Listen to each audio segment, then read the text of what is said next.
자, 어디 한번 보죠. 이게 사실 여러분들한테 숙제로 나갔던 부분에서 1번부터 5번이 선생님 생각으로는 가장 쉬웠다고 생각을 합니다. 시간을 잘 체크해서 하셨으면 좋겠어요. 1번부터 5번까지는 5분 안쪽으로 풀라고 말씀을 드렸는데 넘어가지 않았으면 좋습니다. 잘하고 있는 거고요. 넘어갔더라도 다른 부분에서 시간을 줄였으면 되는 거예요. 좀 시간을 적게 드렸고 이제 그 뒷부분을 시간을 좀 많이 드렸는데 어디 한번 여러분들이 아하 그렇네요. 여러분들 지금 이 1회 모의고사는요 저번에 말씀드렸지만 86점 정도를 1등급 컷으로 봅니다. 2등급은 이제 뭐 정확하지는 않으면 78점 정도로 이제 보면 될 것 같은데요. 세 문제를 설명을 드려야 돼요.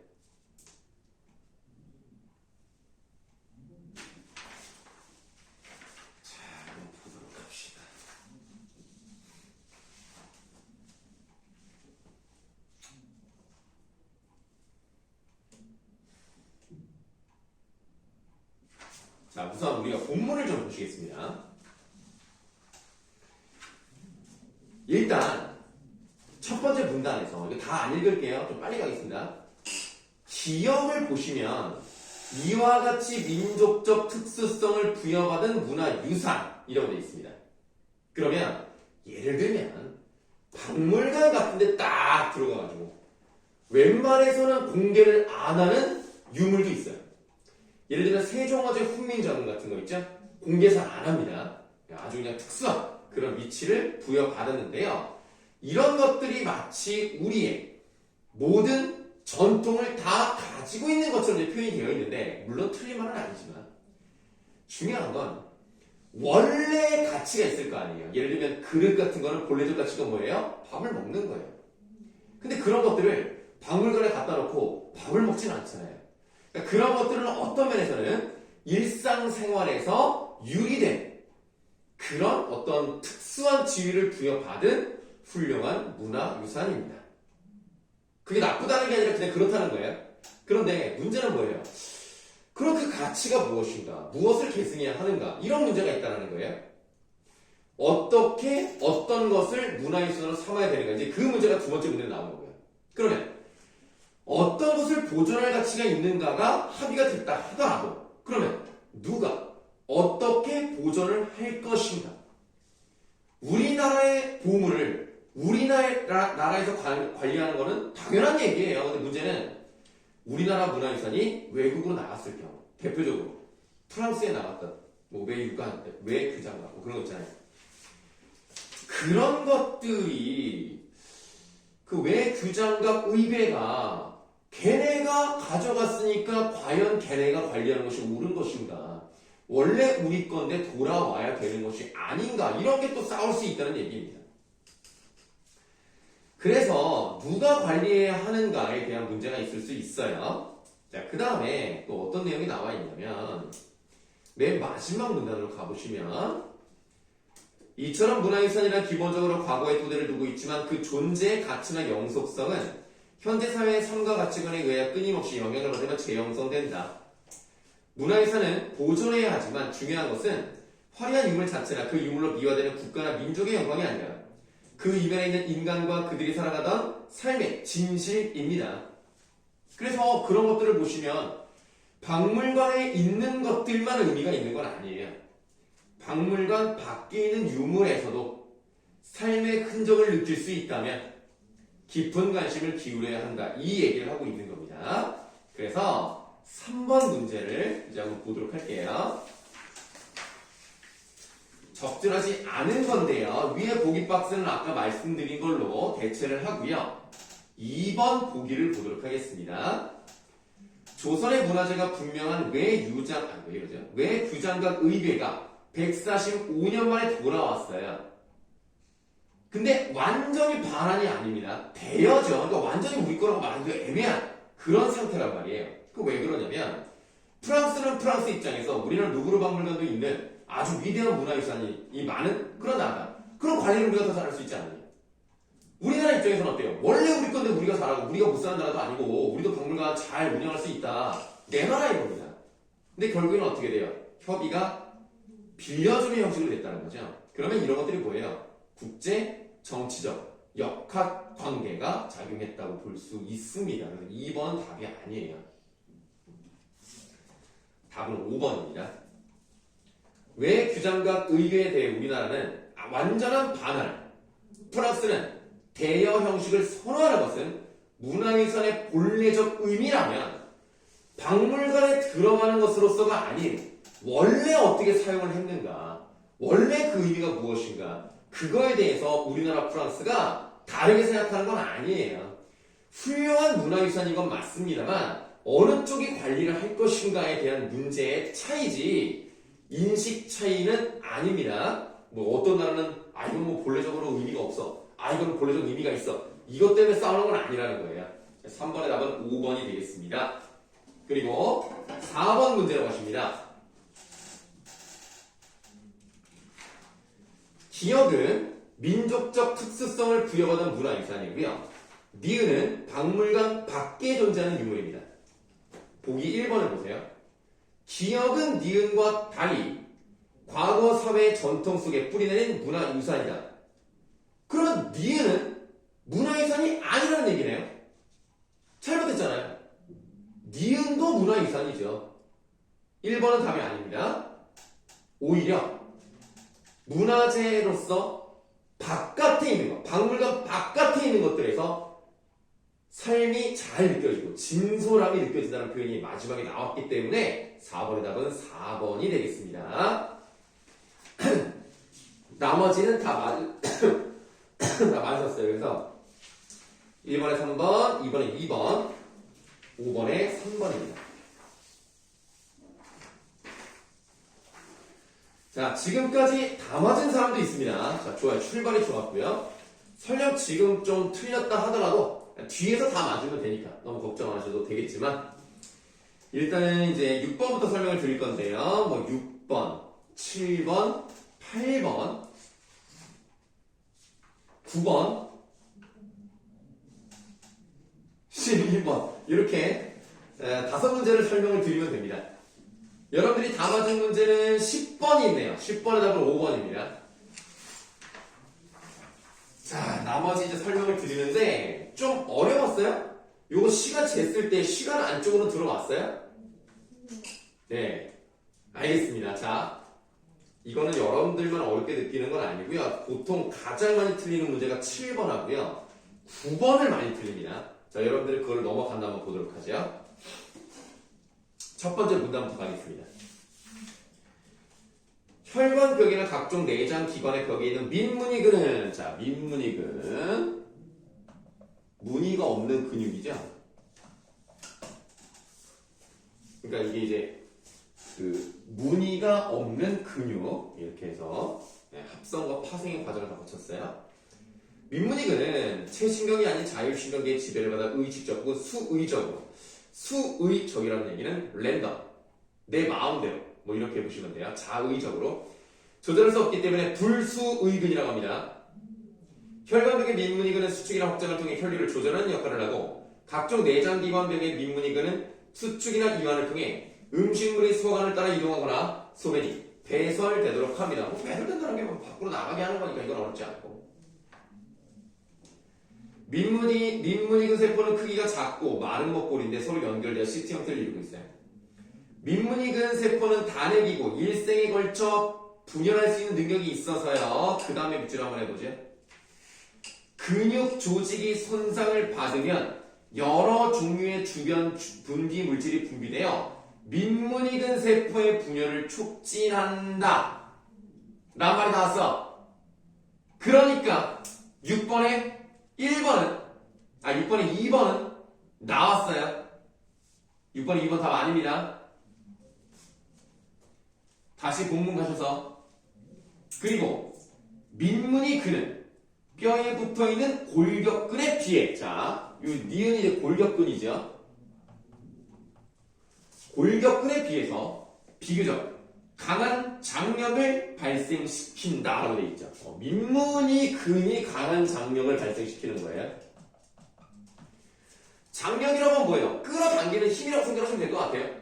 어떤 뭐 종이라던가 근육이 있을 때 그거를 여기서 끌어당기는 힘, 그 힘이 세다는 얘기는 수축과 이완이 자유롭게 그러니까 많이 늘어나도 크게 찢어지지 않는다 이렇게 생각하시면 될 것 같습니다. 지금 이 부분을 보시면 8번에 3번이 답이 아니라는 걸 알 수 있죠. 니은에서는 기역에 비해 비교적 강한 장력을 발생시킨다가 아니라 기역이 더 강한 장력을 발생시키죠. 3번 답 아닙니다. 자, 그 다음에 이제 다시 돌아가서 민문이 그는 경우에 따라 부피가 변화하는 내장 기관의 벽을 구성하는데 장기의 부피가 증가하면 그 벽을 구성하는 민문이근 세포의 길이도 따로 길어지죠. 이때 길이가 늘어나도 장력은 유지되는 특징이 있어요. 그러니까 찢어지지 않습니다. 예를 들어 방광의 소변이 쌓이면 방광의 부피가 커지는데 이때 방광벽은 민문이근은 길이가 늘어나도 장력은 유지됩니다. 신기하네요. 자, 지금 민문이근의 세포에 대한 설명이 나와 있는데 이 문제가 조금 어려운 게 뭐냐면 한 문단을 읽었는데요. 이 한 문단이랑 관련해서 6번과 8번을 동시에 풀었어야 된다는 점. 그리고 요래서 조금 시간이 걸리는 그런 문제라고 보시면 되겠습니다. 조금 어렵죠. 그래서 여러분들이 항상 잘 하시겠지만 내용일치 문제는 첫 번째 문단을 읽고 예를 들면 1, 2번을 본다든가 그래서 하나씩 지워나가는 방식으로 가시면 되겠고 기역 니은은 8번에 연결되어 있으니까 여기서도 답을 찾아야 돼요. 그래서 첫 번째 문단을 보고 6번, 8번 동시에 해결하면서 가야 된다는 겁니다. 두 번째 문단도 마찬가지겠죠. 두 번째 문단이 민문이근 세포는 이니까 여전히 6번과 8번을 같이 풀 가능성이 있는 거예요. 자, 민문이근 세포는 굵은 미오신 단백질과 가는 액틴 단백질을 갖고 있는데 여기서 또 말이 어려워요. 난 솔직히 이런 거 처음 들어봤어. 민문이근의 수축은 미오신과 액틴의 결합을 통해 발생하고요. 그러네. 자, 이런 것들을 이제 보시면은 미오신하고요, 액틴의 결합. 그러니까 선생님 같은 경우는 완전 뼛속까지 문과이기 때문에 이런 말이 나오면 어지러지네요. 그러니까 내가 천재가 아니기 때문에 밑줄을 치든지 메모를 하든지 시간이 있으면 메모 쓰든지 그렇게 하시면 되는데 쓰는 게 시간이 오래 걸리면 안 쓰는 게 낫습니다. 내가 글자가 빠르다. 오히려 그게 더 문제를 빨리 풀 수 있다. 그럼 쓰셔도 되고요. 자, 미오신과 액틴의 결합입니다. 이게 민문이근 수축이 일어나는 거야. 그래서 여기 결합이 되면 수축이 되죠. 이 결합은 근세포질의 칼슘 농도에 의해 조절이 됩니다. 이게 또 어려워. 자, 이거는 칼슘 농도. 이거에 또 영향을 받는 거예요. 자, 그 다음. 민문이근 세포에서 세포질 내 칼슘 농도가 상승하면, 자, 여러분 이해하기 좋게 이쪽에다가 상승하면 칼슘이 칼슘 결합 단백질 칼모듈린과 결합을 합니다. 자, 올라갔죠? 그러면 이제 칼슘이 칼모듈린하고 결합을 해요. 그러면 칼슘 칼모듈린 복합체죠. 이게 지금. 자, 이 복합체는 미오신 가벼운 사슬 인산화 효소와 결합하여, 자, 얘가 이름이 너무 길죠. 미오신 가벼운 사슬 인산화 효소입니다. 미오신 가벼운 이름을 왜 이렇게 지었어? 사슬 인산화 효소. 얘랑 결합을 하는 거예요. 얘랑 결합을 해서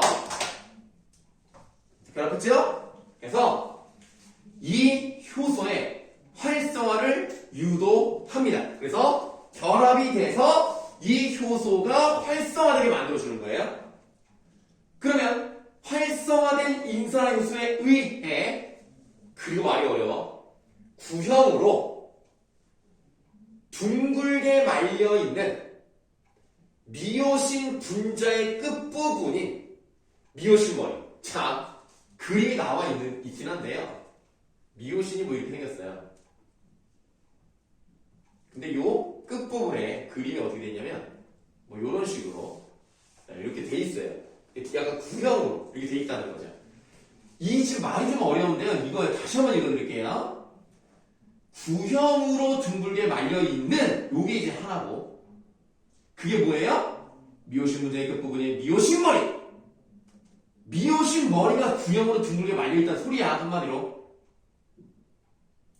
그 머리에 결합을 하면 미오신은 액틴과 결합합니다. 자, 그래서 이 인산화 효소에 의해서 여기가 미오신 머리예요. 자, 미오신 머리에 인산이 결합을 하면 미오신은 액틴과 결합합니다. 이 과정을 거치면 결국 여기가 되는 거고요. 그래서 수축이 되는 거예요. 굉장히 복잡하죠? 그러니까 한마디로 칼슘 농도가 올라가서 결합을 하고 얘가 인산화 요소랑 결합해서 효소가 올라가면 미오신 머리에 인산이 결합돼서 미오신과 액틴이 결합하면 수축이 되니까 칼슘 농도는 결국 수축과 관련이 있는 거죠. 아, 이거 어려웠다. 자, 그러면 좀 더 읽어보겠습니다. 이제 미오신이 인산화되는 한 액틴과의 결합이 반복된대요. 반복된다는 것을 우리말로 하면 뭡니까? 되풀이한다. 이렇게 말할 수 있겠죠? 그러니까 11번에 3번은 맞습니다. 답이 아니라는 거죠. 자, 반복되며 근육의 수축에 힘을 발생시킨다. 골격근과 민문이근의 차이점은 민문이근에서는 칼슘에 의한 굵은 미오신 단백질의 변형이 미오신과 액틴의 결합을 유도하고 골격근에서는 칼슘이 액틴 단백질을 변화시킨다는 점이다. 민문이근의 미오신은 골격근 미오신에 비해 ATP의 활성이 10에서 100배 정도 낮아요. 그리고 밑줄 한번 하세요. 미오신 머리의 ATP 분해 속도가 미오신과 액틴의 결합 속도와 수축의 속도를 결정합니다. 미오신 머리의 ATP 분해 속도가 결정을 한다고요. 그러면 7번의 답이 나왔어요. 2번이죠. A와 B의 결합 속도, 다시 말하면 액틴과 미오신의 결합 속도는요, A의 ATP 분해 속도가 아니라 C의 ATP 분해 속도라는 것을 알 수가 있겠습니다. 그래서 2번이 답입니다. 어렵죠? 여기 있는 학생들 중에서 3명이 틀렸어요. 자, 2번이 답이 되겠고요. 그 다음에 이 7번에 5번을 고른 사람도 있습니다. 인산이 C, 미오신 머리랑 결합을 하려면 칼슘, 칼모드린 복합체가 인산화효소를 발생해야 되겠다는 것은 아까 열심히 설명을 드렸습니다. 요 과정 전에 요게 활성화 된다고 말씀드렸으니까 보기 5번은 맞아요. 자, 계속 읽어보겠습니다. 민문이근은 골격근에 비해 수축이 느립니다. 이처럼 에너지 사용의 속도가 느리기 때문에 민문이근은 오랜 시간의 운동에도 피로를 느끼지 않습니다. 그리고 또 한번 밑줄여 볼게요. 인산이 결합되지 않은 미오신은 액틴과 결합하지 않으므로 수축된 근육을 이완하려면 미오신의 탈인산화가 이루어져야 합니다. 그렇죠? 인산과 미오신이 결합을 다시 할게요. 그러니까 인산과 결합된 미오신이 액틴과 결합을 해야 근육이 수축이 되는데요. 반대로 생각을 하면 인산이 결합되지 않으면 이완이 된다는 뜻이겠죠. 그래서 7번에 1번은 맞아요. 이걸 2명이 골랐죠? 자, 그 다음 탈인산화는 미오신 가벼운 사슬 인산 분해 효소에 의해 이루어지는데 이 효소는 민문이근에서 항상 일정한 활성을 나타내고 있습니다. 그렇구나. 계속 이루어지고 있는 거예요. 그럼 탈인산화가 계속 이루어지고 있다는 얘기는 뭐예요? 계속 이완이 되는 방향으로 움직이고 있다는 얘기죠. 그런데 신경 자극 등에 의해 세포질 칼슘 농도가 상승하면 미오신 가벼운 사슬 인산화 효소의 활성이 증가한다. 아까 설명드려서 저기 써놨고요. 그러면 인산화 효소에 의한 미오신 인산화 과정이 인산 분해 효소에 의한 탈인산화보다 우세해진대요. 그러니까 인산화가 탈인산화보다 우세해지면 결국 근육이 어떻게 된다는 거죠? 수축한다는 얘기죠. 이완은 언제나 이루어지고 있지만 그것보다 세지면 수축, 그것보다 약해지면 이완. 이 얘기입니다. 그래서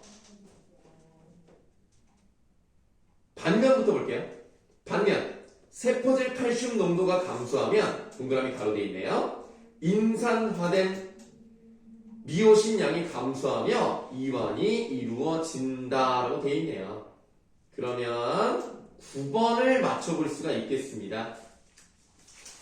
9번의 답은 1번입니다.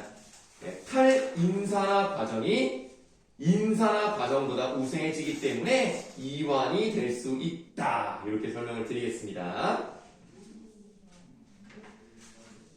자, 그 다음에 본문으로 돌아가시면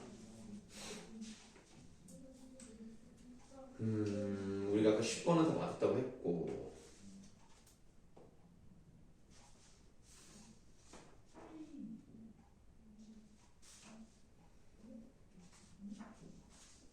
쭉 넘어가서요. 우리 그 3페이지에 되어 있는 두 번째 문단이라고 말씀을 드릴게요. 한 편으로 시작하는 거기서부터 보도록 하겠습니다.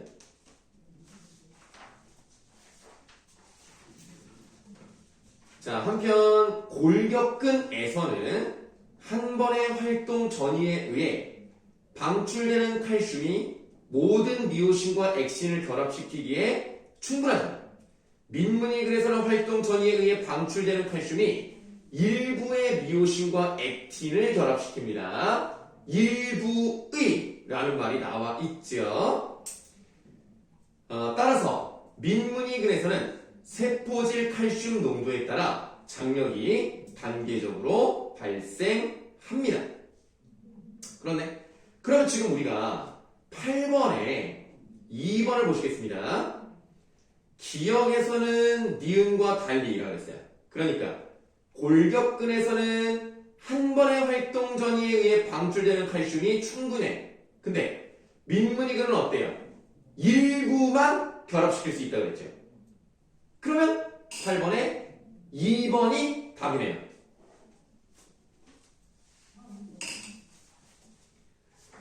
자, 그리고 다음 문단으로 넘어가겠습니다. 다음 문단에 체신경에서 근육으로 전달되는 전기적 자극에 의해서만 근세포막이 활성화되는 골격근과 달리 또 달리죠? 민문이근은 세포막에 가해지는 여러 종류의 자극에 대해 다양한 반응을 나타냅니다. 그래서 8번에 5번은 잘못됐죠. 여러 종류의 자극에 다양한 반응을 보이는 것은 기역, 민문이근입니다. 8번에 5번이고요. 그리고 맨 마지막 문장을 보시겠습니다.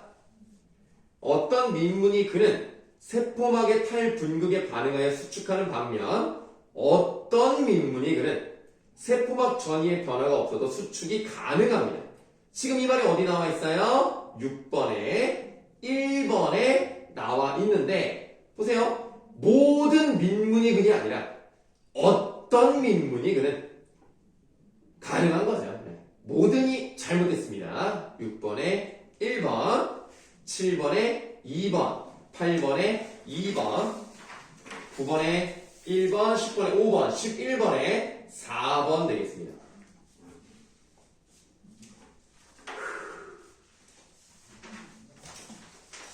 어렵죠?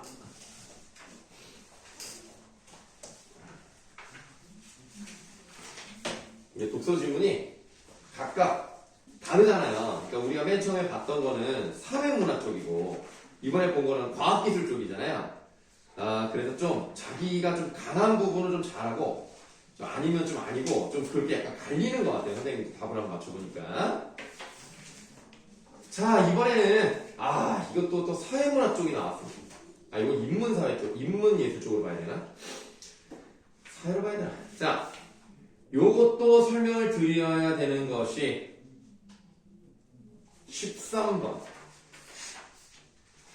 14번, 15번, 16번,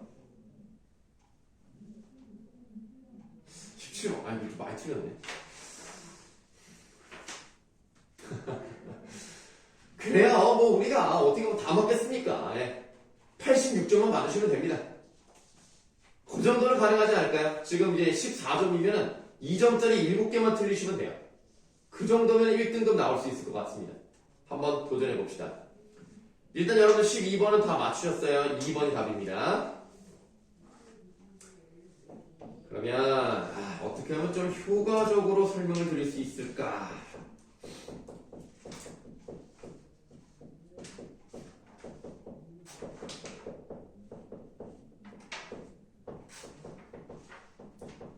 자, 좋습니다. 그러면 이렇게 하죠. 첫 번째 가문단에서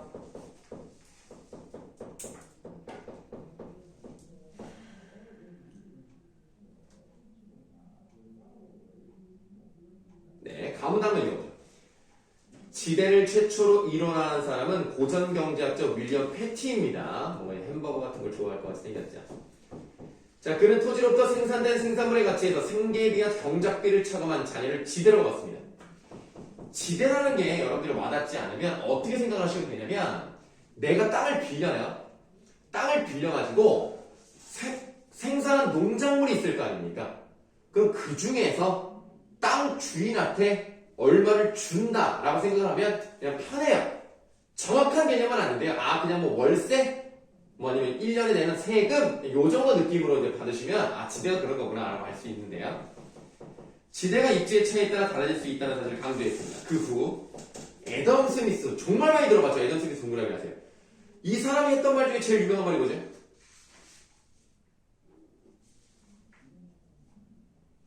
알겠습니다. 보이지 않는 손, unvisible hand. 자, 애덤 스미스가 패티의 지대 개념을 수용하여 지대를 정치와 경제, 전반적 문제와 연관을 시켰어요. 그는 지대를 토지의 사용에 대해 지주에게 지불하는 독점 가격으로 보고 토지의 위치, 비옥도에 의해 발생된다고 주장을 했습니다. 더불어 밑줄 사회 및 환경적 여건이 토지의 가치를 상승시키는 요인이 될 수 있대요. 지금 봐요. 사회 및 환경적 여건이니까 이 주변의 상황이랑 연결되는 거예요. 주변의 상황이랑 이 지대, 다시 말하면 토지의 가치가 올라간다 이겁니다. 자, 봐요. 지금 여러분들이 살고 있는 이 지역에서 여기 계양구청 앞쪽이 상당히 번화가잖아요. 계양구청 앞에 사람들이 많이 다니니까 여러 가지 상점들이 들어왔단 말이에요. 가까우면 번화가일수록 월세가 어때요? 비싸겠죠. 저 멀리 저쪽 뭐 중앙 아파트인가요? 그쪽까지 갔어요. 그럼 거기는 여기에 비해서 월세가 어때요? 적죠. 땅을 빌렸는데 내가 많은 노력을 들이지 않아도 정말 많은 농작물이 생산해 내가 돈을 많이 벌 수 있어요. 그럼 거기 지대가 어떠겠어요? 비싸겠죠. 그게 지대 개념이라고 보시면 됩니다. 좀 그 얘기예요. 토지의 가치를 상승시키겠죠. 자, 애덤 스미스의 얘기를 좀 하나 봤고요. 그 다음에 13번을 보도록 하겠습니다. 13번의 보기 박스 보시면 경제학자 마셜은 공장이나 설비를 이용하면 이용하지 않는 경우보다 우수한 설비를 이용하면 그렇지 못한 경우보다 더 많은 수익을 얻게 된다고 봤어요. 당연한 얘기죠. 이러한 초과 이윤을 가져다주는 공장이나 설비에 대해 지불하는 대가를 준지대라고 불렀습니다. 준지대는 준지대 네모하시고 밑줄 노동의 투여 없이도 주위의 경제적 조건의 변화로 공급이 제한된 경제적 사물의 가격이나 용역의 가격이 상승함으로써 발생하는 이익을 포함한대요. 땅이 아니기 때문에 지대는 아니지만 좋은 땅에서 경작이 잘 돼서 지대가 높아지는 것처럼 좋은 설비를 사용할수록 생산량이 많아진다면 그것도 준지대, 지대에 준하는 성격을 가지고 있다. 준지대라고 봤습니다. 근데 우리가 이 밑줄 친 부분에서 중점적으로 봐야 되는 부분이 뭐예요? 주위의 경제적 조건의 변화예요. 그러면 애덤 스미스가 얘기한 부분과 마셜이 얘기한 부분에도 공통점은 주변 환경의 변화. 이게 공통점이라는 거죠. 13번의 답 3번입니다. 그 다음 가문단 두 번째 문단으로 가시면 지대이론을 보다 체계적으로 발전시키던 리카도입니다. 리카도 동그라미 하시고 그는 농업 자본가가 지주로부터 토지를 빌리고 노동자를 고용하여 농업활동을 한다고 가정했어요. 비옥도가 높은 토지는 비옥도가 낮은 토지에 비해 생산량이 많겠죠. 농업 자본가들은 비옥도가 높은 토지를 획득하기 위해 경쟁하는 과정에서 필요 이상의 대가를 지불한대요. 자, 이 땅이 훨씬 좋아. 여기다 심으면 경작이 2배나 잘 되는데 그럼 내가 조금 더 돈을 써서라도 이 땅에서 경작을 해야 되지 않습니까? 그거를 찾아다니면 나만 찾아? 다른 사람 찾을 거 아니야. 그러면 경쟁이 높으면 점점 가격이 올라가겠죠. 그게 바로 필요 이상의 대가를 지불한다라고 표현했어요. 이제 13번에 보기 박스 두 번째 문단을 보시면 경제학자 파레토는 공급이 신축적이지 않은 생산 요소는 토지 외에도 많아요. 그런 생산 요소에는 필요 이상의 대가가 지불된다. 필요 이상의 대가가 지불된다는 말을 똑같이 했다고요. 그래서 보기 5번은 틀렸습니다. 네, 이것도 이제 두 명이 이제 골랐고요. 자, 이래서 이제 13번은 해결을 해봤네요.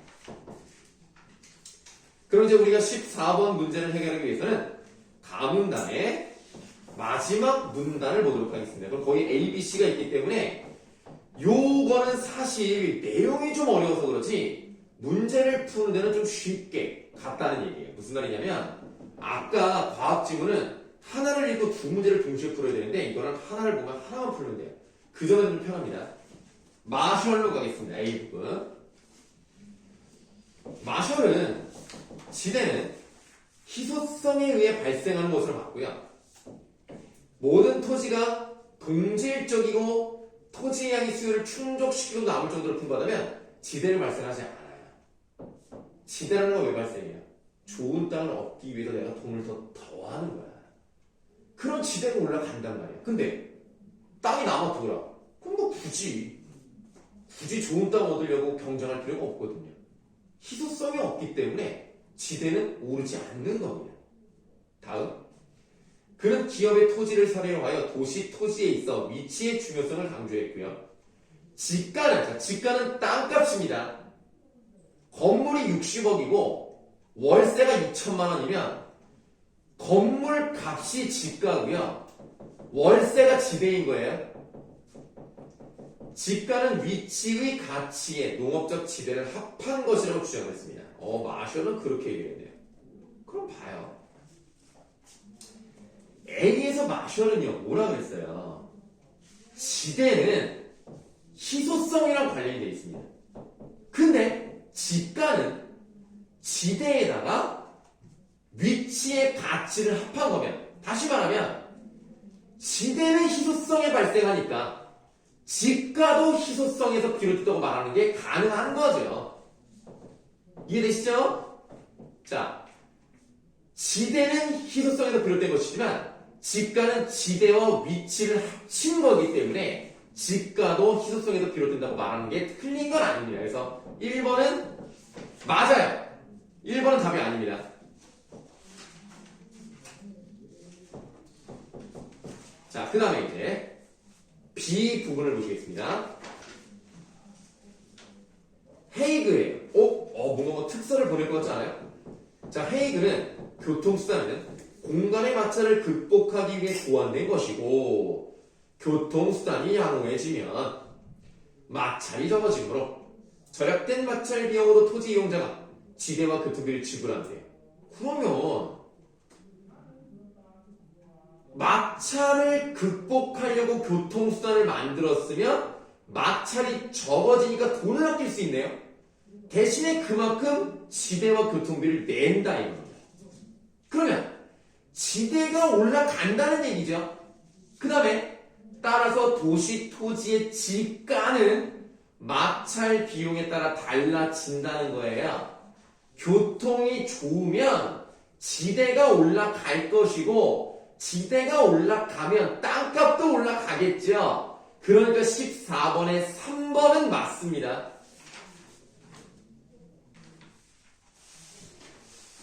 자, 이번엔 C로 가죠. 언론소는 도심으로부터의 거리, 운송비, 이용자 간의 경쟁 등을 통해서 지가가 결정되고 지가의 지불 능력에 따라서 토지의 이용이 결정된다.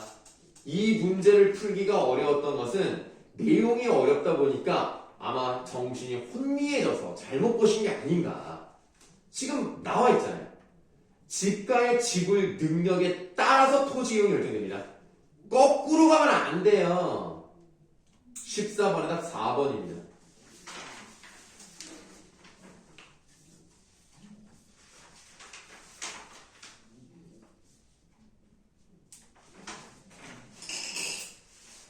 자, 이제 15번 문제를 풀기 위해서 남은 단을 가도록 하겠습니다. 이게 좀 어렵습니다. 자, 동그라미 가는 리카도예요.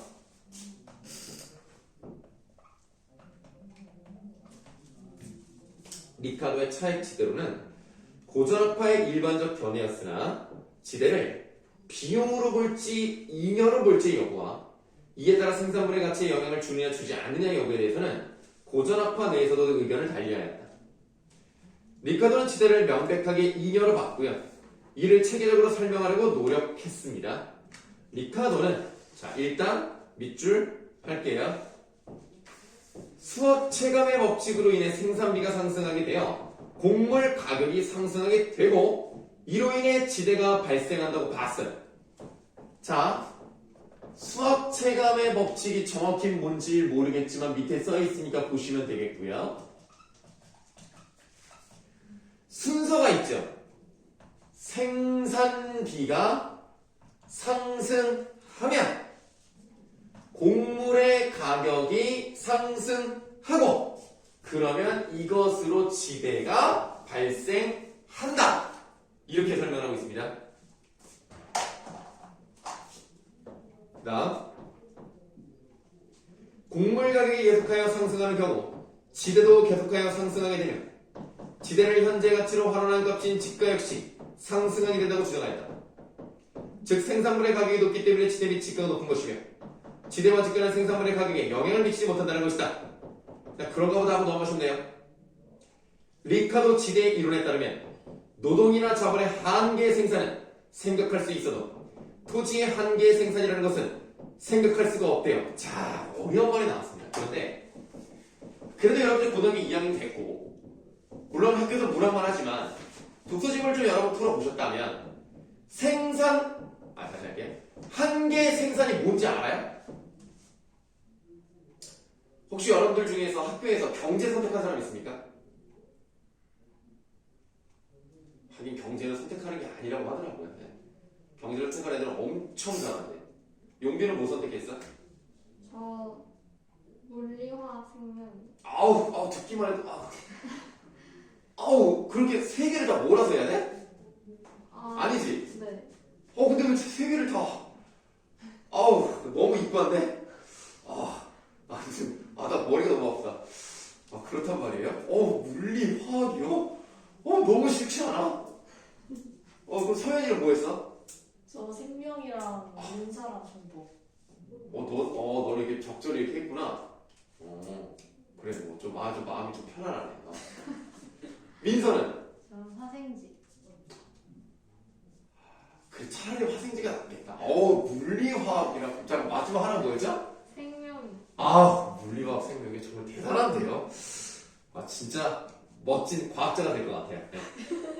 훌륭합니다. 난 너무 못해서 그런 쪽을 그냥, 존경스럽다, 진짜. 자, 근데 여러분들, 말은요, 우리가 독서 지문을 안 풀 건 아니잖아.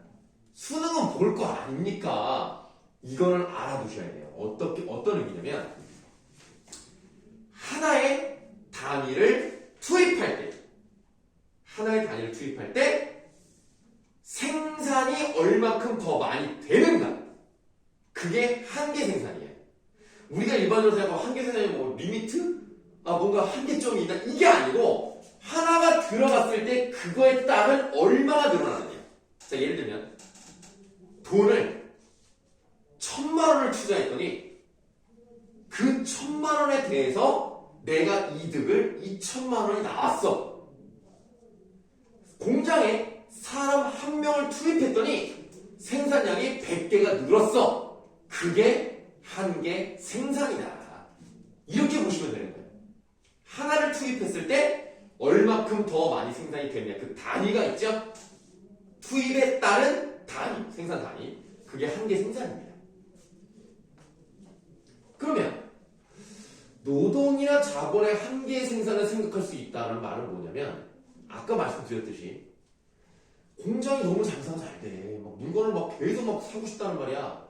그래서 그러면 사람을 더 투입해서 6시간 더 돌리자. 그러면 투입 가능하잖아요. 근데 토지는 어떻습니까? 이거 장사가 잘 되니까 공장 하나 더 만들어야지. 옆에다가 땅 하나 사가지고 빨리 세워. 이게 쉽냐고. 어렵죠? 노동이나 자본은 즉각 투여가 가능한데요. 땅은요, 쉽지가 않아요. 공장 바로 옆에 땅이 있다는 보장이 없고, 땅이 있다 하더라도 내가 원하는 크기가 아닐 수 있고, 그 투자했다가 뺐다가 이게 안 된다고. 사람은 넣었다가 장사 안 돼? 그럼 빼. 자본 넣어. 좀 안 될 것 같아. 빼. 가능한데 토지는 뺐다 넣었다 이게 안 된다고. 그래서 토지의 한계 생산이라는 것은 생각할 수가 없다라고 판단을 하는 거예요. 그러면 16번 가장 적절한 것은 3번입니다.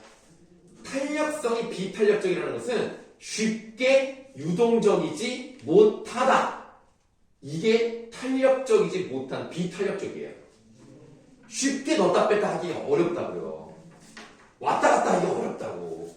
이게 3번입니다. 이 문제를 진짜 많이 틀려요. 여러분들 보니까 어이구 이거 맞은 사람이 있는데요 여러분들? 훌륭합니다.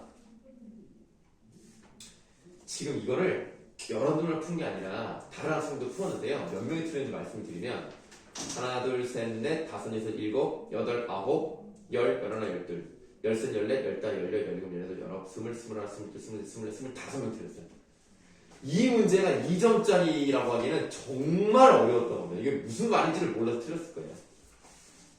여기서 한 명 맞았어요, 지금. 아니네? 다 틀렸네. 4명이 다 틀렸구나. 그래서 2번을 골라서 틀린 사람이 있고, 5번을 골라서 틀린 사람이 있어요. 그리고 그냥 말씀드리면 5번을 제일 많이 고릅니다. 그런 의미라고 이제 보시면 돼요. 16번에 딱 3번입니다. 자, 이제 다시 돌아가세요, 이제.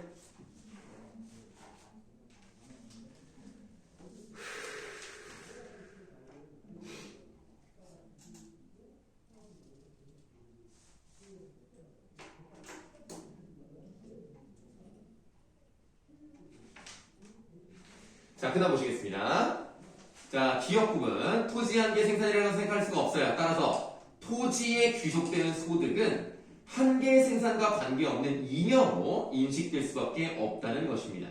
즉, 지대 및 집가는 생산물의 가격에서 노동 및 자본의 대가인 임금과 이자를 뺀 나머지로서 이는 임금이나 이자와는 다른 성격이라고 봤어요. 이를 토대로 지대 및 집가는 생산물 가격에 전혀 영향을 미치지 않는다는 결론을 내린 것입니다. 이 사람 말이 맞다는 게 아니고 이 사람이 이렇게 주장했다는 거예요. 한편 신고전학파 세모하도록 할게요.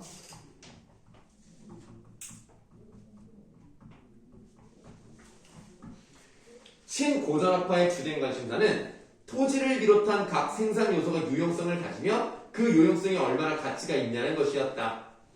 토지를 비롯한 생산 요소의 효용은 해당 생산 요소가 생산에 얼마나 기여하는가에 따라 결정된다. 생산 요소용 토지의 경우에는 지대가 떨어지면이죠. 지대라는 것은 쉽게 말하면 월세 같은 거라고 말씀을 드렸어요. 그러면 그런 가격이라던가 정도가 밑으로 내려온 거란 말이에요.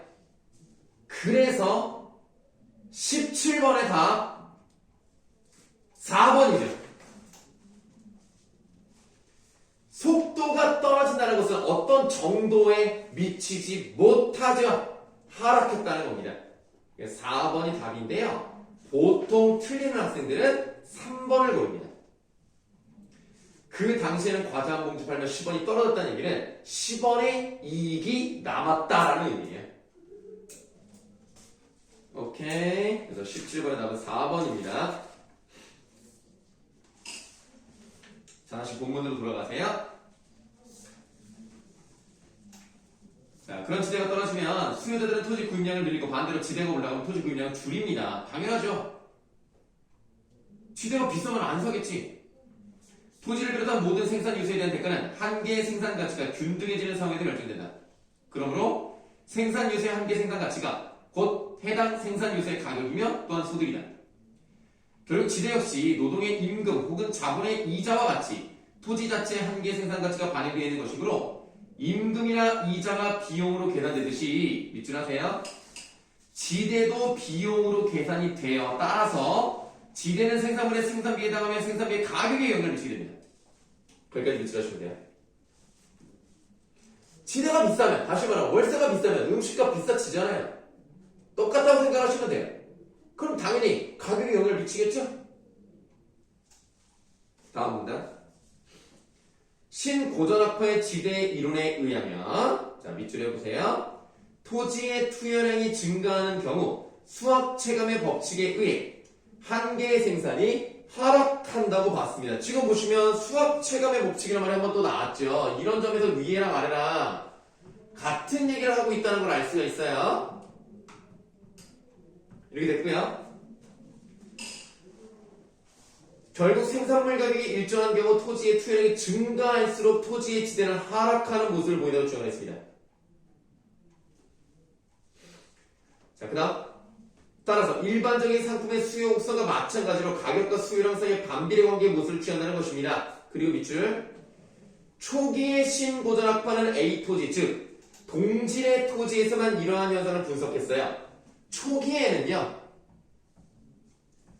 동질의 토지에 대해서만 얘기를 하다가요 그 다음 이후에는 A 토지뿐만 아니라 B, C 토지를 포함하여 공급 측면에 기초한 토지 가격 결정의 이론을 전개했습니다. 그러니까 처음에는 동질의 토지였다 나중에는 다른 등급의 다른 품질의 토지까지도 이야기를 했다는 얘기죠.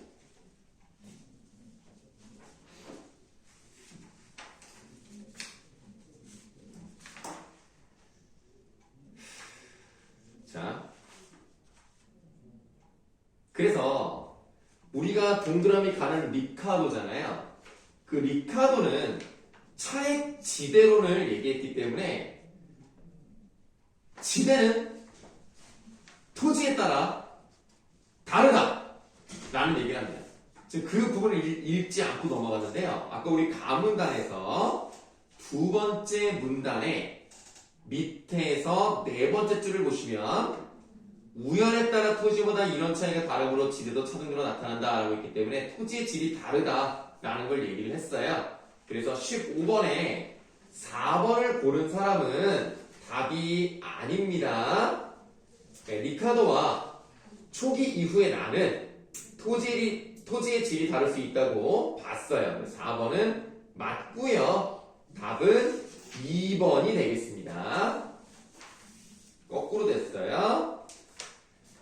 그러면 답 다 불러드린 건가요?